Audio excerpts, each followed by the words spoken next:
성도는 어떤 관계를 가져야 하며 성도와 교회의 지도자는 얼마나 중요한 역할을 감당해야 하는가 하는 것을 함께 생각해 보겠습니다. 먼저 지금 이 말씀이 기록될 당시 사도 바울은 어디에 있었냐면 로마 감옥에 있었다라는 이야기를 몇 번이나 강조했습니다. 다른 말로 말하면 사도 바울은 지금 감옥에서 로마 감옥에서 범죄자로 인정받고 범죄자 취급을 당하면서 감옥에 있습니다. 그런데 그 로마 감옥은 보편적으로 크게 세 종류의 감옥이 있다라고 얘기합니다. 2000년 전의 일이지만 그때 당시도 감옥이 아주 범죄가 미약한 큰 범죄자가 아닌 사람들이 가는 곳, 지금 우리로 말하면 경찰서, 유치장 같은 곳이죠. 그 다음에 두 번째, 조금 중간 범죄자가 가는 곳, 이제 경찰서, 유치장 같은 곳에서 소위 말하는 철장 안에 갇힌 감옥에 들어가는 겁니다. 두 번째 종류의 감옥이죠. 세 번째, 매우 심각한 범죄를 저지르는 사람들, 감옥에도 독방이 있습니다. 그래서 그렇게 어려운 곳으로 세 종류로 나누어서 지금 현대에도 감옥이 그렇게 형성되어 있는데 로마 시대에도 세 종류의 감옥이 나누어져 있어요.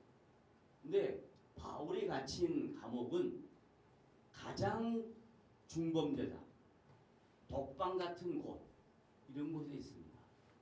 여러분 한번 2000년 전으로 한번 돌아가서 상상을 해보세요. 그러면 그 중범죄자들이 있는 그 감옥, 뭐가 많이 같이 살았을까요? 벌레. 네? 벌레. 벌레 좋죠. 또 벌레보다도 여러분이 많이 다 싫어하는 짐승 있잖아요. 쥐, 바퀴벌레 뭐 등등 이런 것들이 아주 좋지 않은 환경 속에서 지금 바울이 있습니다. 그런데 그런 환경 속에서 바울은 항상 주 안에 있다는 것을 놓치지 않아요. 다른 말로 말하면 비록 자기의 육신은 감옥, 아주 불결하고 더럽고 아주 생활하기 어려운 곳에 있지만 자기의 자기의 주님과의 관계는 뗄래야 뗄 수 없는 관계, 그 성령의 통치를 받고 살고 있다는 그 믿음, 그것으로 환경을 이겨냈다 이 말이에요. 그래서 기독교 신앙은 환경을 이겨내는 것이 진정한 기독교 신앙이다 이 말이에요. 환경을 이겨낸다. 예를 들면 연세가 드셔서 몸이 불편하고 또 육체적으로 거동이 불편해도 그건 형편이고 내 안에 주님이 나를 통치하시고 다스리시고 나와 함께 한다는 것을 믿으면 그것을 넘어갈 줄 아는, 주님이 늘 나와 동행하고 있다는 사실을 믿고 사는 것이 기독 신자의 신앙의 고백이다, 이런 뜻입니다. 그러니까 주님이 나와 함께 하신다라는 것을 믿으시면 아멘. 아멘. 예, 다 같이 합시다. 주님은 나와 어떻게 하신다고요? 함께 하신다. 그래서 오늘 함께라는 단어가 많이 나올 거예요. 함께라는 단어가 많이 나올 겁니다. 주님이 나와 동행하신다라는 겁니다. 자, 그래서 이렇게 바울이 감옥의 고통 중에 있을 때 하나님은 바울을 돕는 사람들을 주변에 둡니다. 근데 참 아이러니한 것은 바울에게 영향을 많이 받았어요. 수도 없이 많은 사람이 바울 사도에게 영향을 받았어요. 그런데 그 중에 바울 사도를 돕는 사람은 소수에 불과합니다. 이게 참 아이러니한 거예요. 잘 이해가 되지 않는 겁니다. 세상 인지상정으로 도움을 주고 도움을 받는 것은 사람들이 살아가는 모든 삶의 모습 속에서 다 볼 수 있는 거예요. 그래서 그걸 뭐라고 이야기하냐면 은혜를 모르면 짐승만도 못하다 하는 옛말이 있듯이 사람은 서로 도움을 주고 받고 하고 삽니다. 근데 바울은 지금 수도 없이 많은 사람에게 복음의 능력으로 하나님의 일하심으로 많은 영향력을 줬는데 거기에 반응한 사람은 그렇게 많지 않더라라는 거예요. 그건 사역자들이 깨달아야 할 내용입니다. 하나님은 돕는 사람을 옆에 두기는 하지만 많은 사람으로 하여금 돕게 하지는 않아요. 왜 그럴까? 많은 사람이 도우면 사역자는 사람을 의지하지 하나님을 의지하지 않습니다. 너무너무 중요한 얘기입니다. 바울 사도에게 수도 없이 많은 영향을 받았는데 그 많은 사람이 다 바울에게 위로하고 격려하고 도움을 주고 그러지 않았어요. 사람들의 도움을 많이 받으면 사역자는 사람에게 취해서 사람 때문에 자기의 주어진 역할, 신분, 임무, 사역 잊어버립니다. 사람은 몰라도 하나님이 나와 함께하고 있다는 것을 바울이 알았는데 바울은 그 옆에 바울을 돕는 작은 소수의 무리들이 있었어요. 그 중에 하나가 누구냐면 오늘 본문에 기록된 에바브로디도. 누구라고요? 에바브로디도.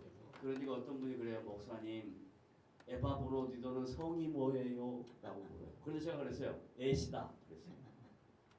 그래 정말로 그건 또 할 줄 알아요. 그래서 제가 야 어떻게 애시가 있겠냐? 에바가 성이다. 그랬더니 또 에바가 성인 줄 알아요. 에바같이 말이야. 그게 아니고 그냥 이름이요. 에바브로디도입니다. 에바브로디도. 다 같이 누구라고요? 에바브로디도라는 사람이 있었어요. 아마 그가 연령이 그렇게 낮은 청년 연령은 아니었던 것 같아요. 왜냐하면 빌립보 교회에서 영적 지도자로 사역을 하다가 빌립보부터 로마까지 거리가 얼마나 되냐면 1800km입니다. 여러분 우리가요 지난 금요일 날 어제 그제 권사님들 모시고 저기 임진각 앞에 갔는데요. 일산에서 임진각까지 거리는 약 45km 정도. 그리고 임진각에서 북한 개성까지는 한 22km 정도 된다고 합니다. 짧은 거리에요. 22km면 시속 100km 달리면 12분이면 가버려요. 개성에.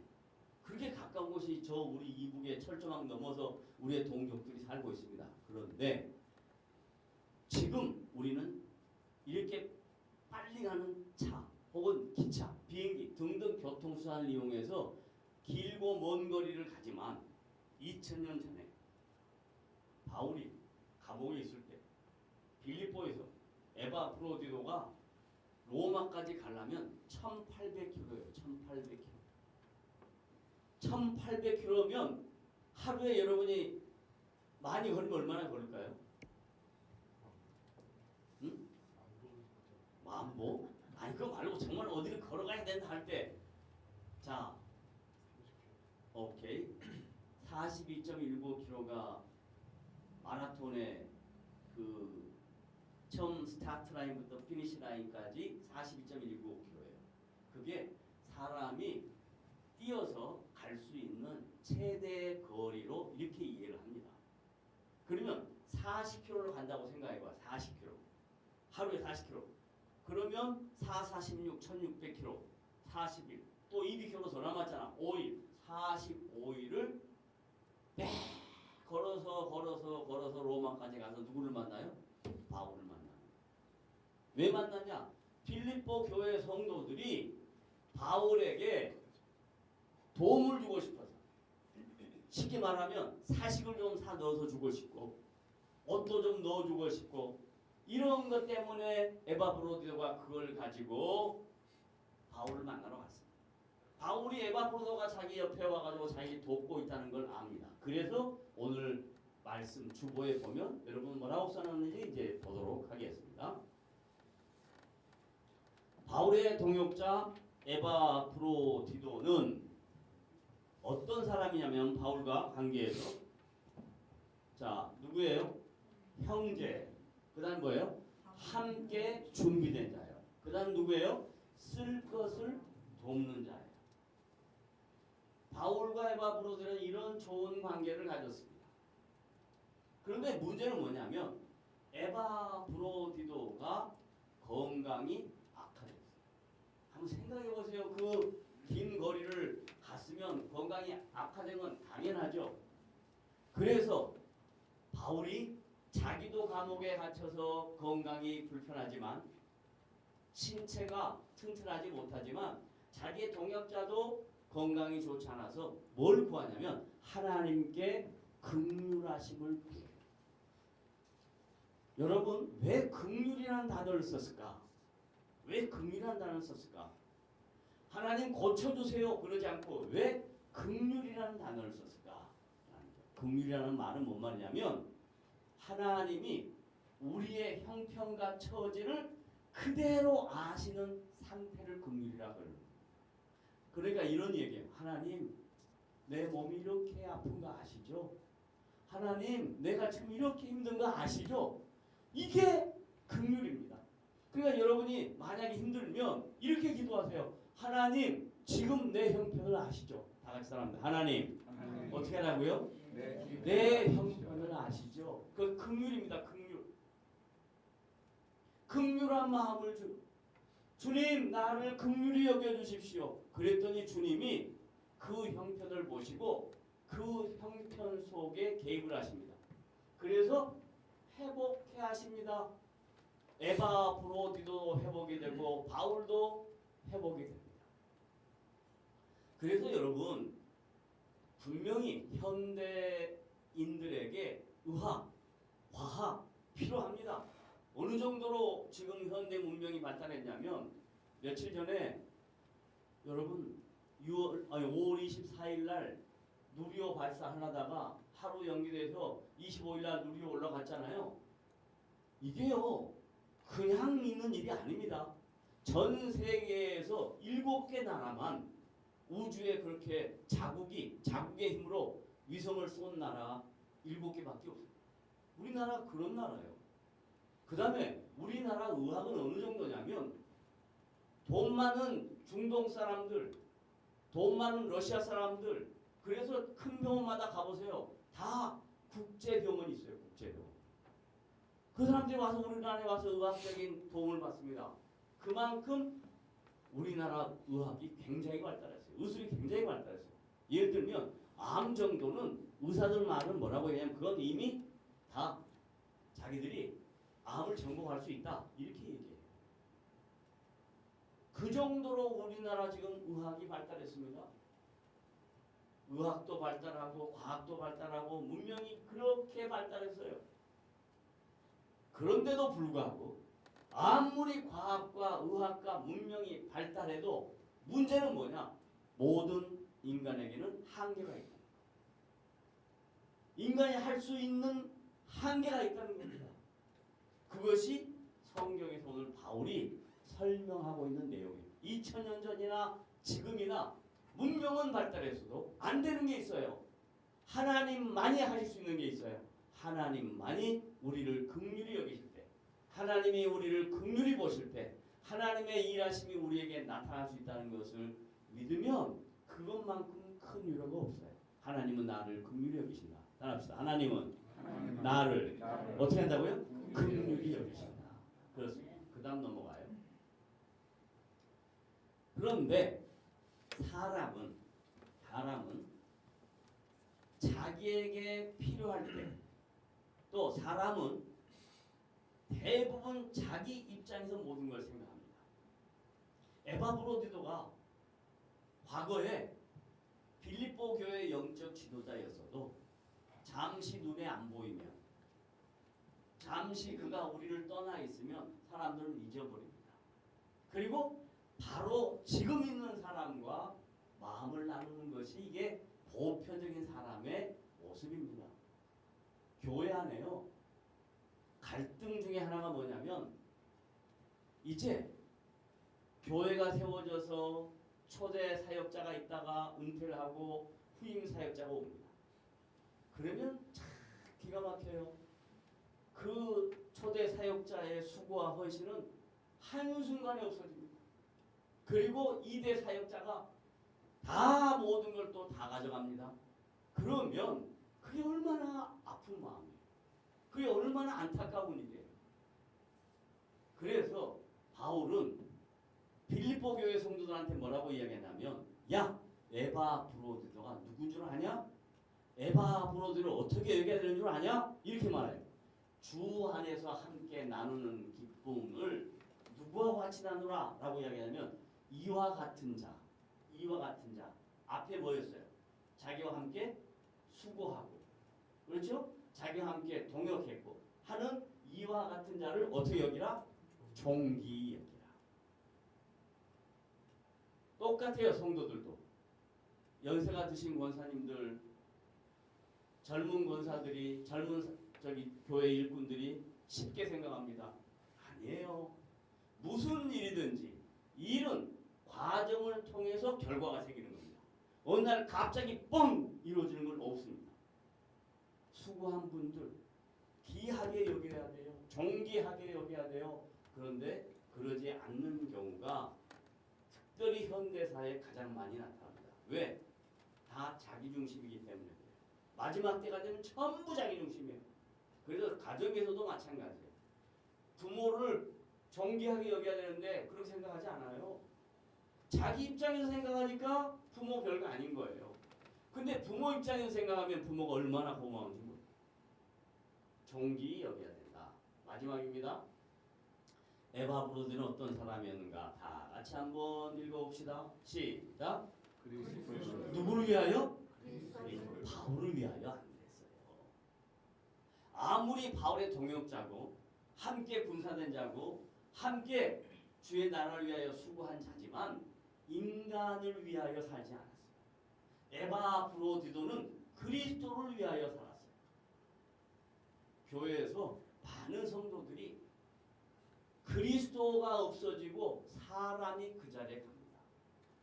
그래서 대부분 뭐라고 얘기하냐면 교회 성도들이 하는 말 대부분 목사님이 얘기를 해요. 목사님. 아니 생각해보세요. 아무리 훌륭한 목사도 몇 년 하고 나면 다 없어져요. 죽고 말아요. 그러나 오직 그리스도만 그분은 영원토록 살아계시고 부활하신 그리스도시고 영광 중에 계시고 모든 종기와 권세를 다 누리신 분인데 그분은 잊어버려요. 그리고 자꾸 사람을 생각하는 거예요. 교회는 사람이 주가 되면 안 돼요. 그리스도가 교회의 주가 돼요. 다 같이 합니다. 그리스도가 교회의 머리시다. 그렇습니다.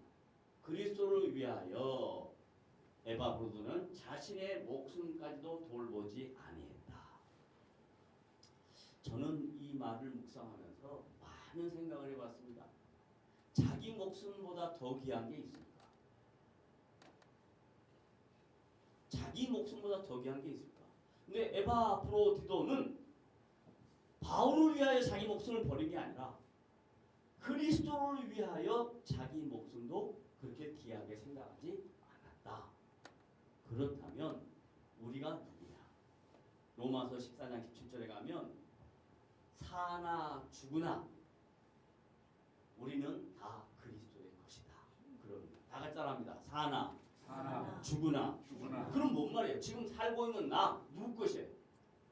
그리스도 것이에요. 내 것이 아니고 내가 죽어도 내가 누구 것이에요? 그리스도의 것이에요. 그러니까 두려워하지 말아요. 무서워하지 말아요. 어떤 일이 있어도 나는 그리스도의 것이다. 사나 죽으나 그리스도의 것이다. 따라합니다. 사나 죽으나 다 내 것이다. 그리스도의 것이다. 할 거예요. 그리스도 것이야 내 것이지. 사나 죽으나 다 그리스도의 것이다. 이것을 믿으면요 바울처럼 하나님을 신뢰하는 그 강한 믿음이 생겨나고 에바브로디도처럼 비록 죽을 병 같은 것이 걸려서 너무너무 힘들어도 주님만을 의지할 수 있는 영적인 눈이 열리는 겁니다. 그렇다면 왜 성경에 이런 말씀을 기록해놨냐 이 말이에요. 그건 예수 믿는 모든 사람들도 바울처럼 에바브로디도처럼 내가 그리스도의 것이라는 것을 잊지 말아라. 이 이야기 하려고 빌립보서 2장 25절부터 30절까지 기록해놓은 거예요. 그럼 나는 누군가? 나는 그리스도의 것이다. 나는 누군가? 내 안에 주님이 계신다. 나는 누군가? 주님이 나를 돌보신다. 뿐만 아니라 우리는 혼자 살 수 없으니까 주변에 좋은 돕는 자들을 붙여놓으신다. 에바브로디도를 바울 옆에 붙여놓은 것처럼 여러분 옆에도 좋은 돕는 자들을 하나님이 붙여놓으셨습니다. 그러므로 우리는 혼자 사는 것이 아니라 함께 사는 것이고 우리 안에 주님이 계시다는 걸 늘 잊지 마시고 주님이 우리의 인생의 왕이라는 것을 잊지 아니하는 복된 성도들이 다 되시기를 주님의 이름으로 부탁을 드립니다. 아멘. 자, 이제 마지막입니다. 그래서 바울도 그렇고 에바브로도 그렇고 우리도 그렇고 우리에게 뭘 요구하냐? 주 안에서 함께 나누는 기쁨이 있어야 된다. 성도들이 만나면요, 주 안에서 누리는 기쁨을 나눠야 돼요. 권사님, 내가 권사님을 위해서 기도해요. 권사님, 내가 권사님을 위해서 관심이 있어요. 이 놀라운 영적인 기쁨을 나누는 성도, 그게 바로 교회라 이 말입니다. 교회가 크고 교회가 사람이 많고 그것도 좋지만 교회 공동체 안에서 가장 중요하게 나타나야 되는 게 뭐냐? 주 안에서 함께 나누는 영적 기쁨이다. 우리 모두는 주 안에서 나누는 영적 기쁨이 있는 복된 성도들이 되시기를 주님의 이름으로 부탁을 드립니다. 아멘. 기도합시다.